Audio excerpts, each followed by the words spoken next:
Hey everyone, George here, and welcome back to the channel. Today we're going to be talking about something that we don't think about a lot, and that is damage that might be caused by one of your fish tanks. And what I mean by that is, are you properly insured for water damage? Now, this is something that a lot of people don't think about, and there may be some clauses in your insurance that could prevent that.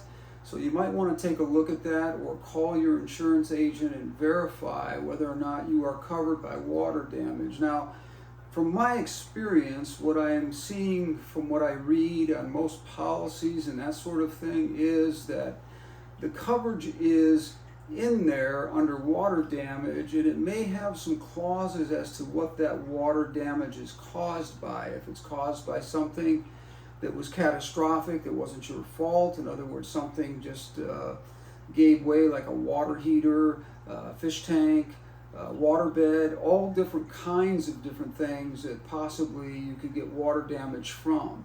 Now, this is something that's very important because I had a friend who recently had a large fish tank. I think it was around 120 to 150 gallons, somewhere in there, who had a tank that failed for whatever reason, and that was not covered under their insurance policy. So one of the things that they ended up having to do was pay out of pocket on that, and it was very, very expensive. So that's something you really need to look into and think about, and you can do that in a couple of different ways. Number one, you can look at your policy. I know reading all that fine print in those policies is difficult to do, but it might be worth it to you to take a look at that and make sure that you are covered. If you are not covered for some reason, you can get a rider on your insurance. It's going to cost you a little extra a month, especially if you have a lot of fish tanks around your house. This is a fantastic idea to do this.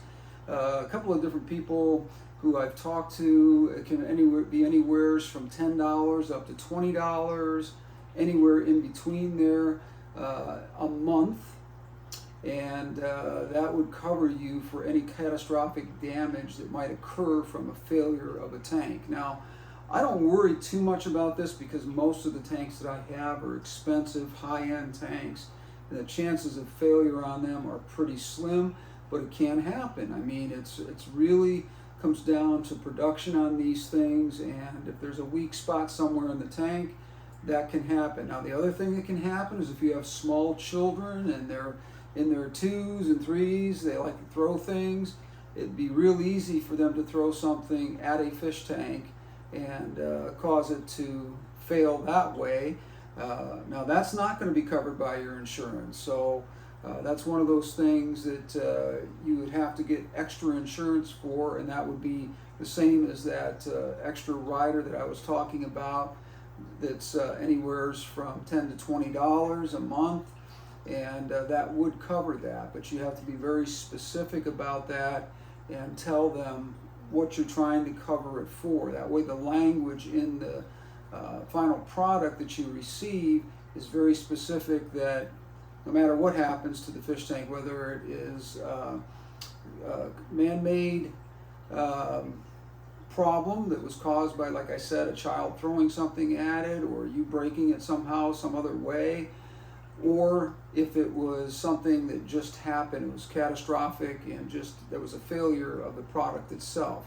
Now, these things are very important because they can happen. It's rare that they happen, but it can happen. It's one of those things you really, really need to think about.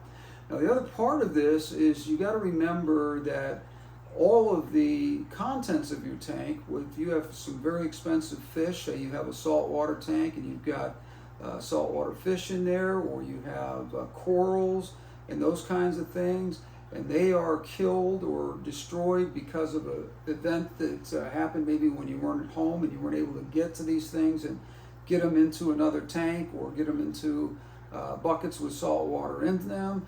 The bottom line is they're not going to pay for that kind of thing because they don't pay for the contents of the tank. Now, that's very specific. If you want to insure the animals in your tank, they're not going to allow you to insure them for everything that happens to them, but they would maybe possibly, if they had a tank failure, where it was broken and the animals died because of that, that may be covered in there if you were very specific about that. So that's something you might want to look into. Now, as far as freshwater fish goes, you know as well as I do that if you're dealing with discus fish and some other high-end items like that, that's going to be a huge loss to you, and you want to make sure that you somehow have that covered as well. So what I have done basically is I've contacted my insurance company, and there's going to be some provisions for that that are written in there. And you got to, like I said, read the fine print, be very specific about this failure. What is it caused from? If it's, like I said, a failure of the equipment itself, that's probably covered already. If it's not covered already, again, you can get that rider. If it's something that's caused by you damaging it or somebody in your family damaging it, that might be a whole nother thing. So that's something you're going to have to talk to your insurance company about and make sure that you're covered on that. One of those things that we just don't think about, and I thought it was very important to sort of bring this subject up. It's kind of off the beaten path here a little bit about what I normally talk about, but these are things that I want to make unique to my channel, is covering stuff like this that I think is important to you and things that you may not have thought about, because it's just not something that typically we would think about as a failure of a tank. But it does happen. As I said, it's rare, but it does happen. So important that we get that information, and we take that information and make sure that that coverage is there, because I think my friend ended up with I think 3 figures to do their hardwood floors all over again. These floors were ruined. Apparently they were on vacation and this water sat for days and days and warped all the boards. They were not able to sand them down, so it ended up being something they had to replace in their whole house, because one room was finished, or ruined, I mean, destroyed, and everything had to be matched the same way. They couldn't find the exact same color, so they ended up having to do their whole house. So again, this can get very, very spendy. It can be something that costs a lot of money, and if once you take a couple $1,000 fish tank and have it fail and you end up with 3-figure damage, it's just not worth it. So again, make sure that you're looking at your policy to make sure you're covered. I just want to go over this one more time with you. Look at your policy, make sure you're covered. Under the water damage clause in your policy, you should have something that specifies aquariums, water beds, and things like that. That should be in there. Aquariums are typically in that area. If they are not, make sure you call and verify with your insurance people that that needs to be in there, and be very specific if they're saying that they do cover it. If they don't cover it, then you're going to need to get that rider, and it's well worth it, that few dollars a month extra to make sure that if you do have a catastrophic failure like that, that you are not out of pocket spending a ton of money on something that is not something you've foreseen at all. And again, it's one of those things we don't think about, but it could easily happen to any of us, and you want to be prepared for that.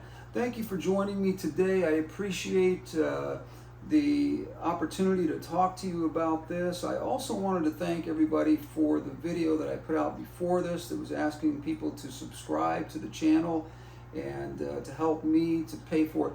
Now I got to tell you, I'm not hurting for money or anything like that, but this is a hobby that I do, that I don't make any money on this channel, as you can see from the amount of people that I have on here. I really don't make any money on it.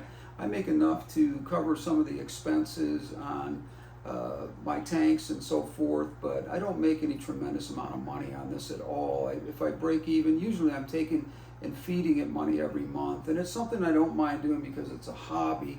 But the bottom line is, I don't want to continue to do this if people are not interested enough to subscribe. So when I find that when you look at your analytics and you find that 75 or 80% of people that pass through your viewership are not subscribers, they're just people passing through, but they're doing it all the time, there's no reason for that person not to subscribe. So I didn't mean to sound like I was begging for subscriptions, but it was important to me to put out a video like that so that you understood that I feel if I'm putting out this content and I'm helping people, the best thing that you guys could do on your end is subscribe to the channel and give me some likes and thumbs up, because those are all meaningful things to the channel and also to YouTube. That's how you get up on the ladder as far as viewership goes. And so I just wanted to mention that and thank you, and thank all the subscribers that I've had for many, many years, the people that have followed me for a very long time. I really, really appreciate you guys. I appreciate everybody that comes on the channel, whether they're new viewers, new subscribers, or whatever, or longtime followers. It's very important that you guys know that I do appreciate you. So once again, thank you for joining me today. I appreciate it. And for now, I think that's it. We got some great stuff coming up. Until then, thank you so much, and we will see you on the next one.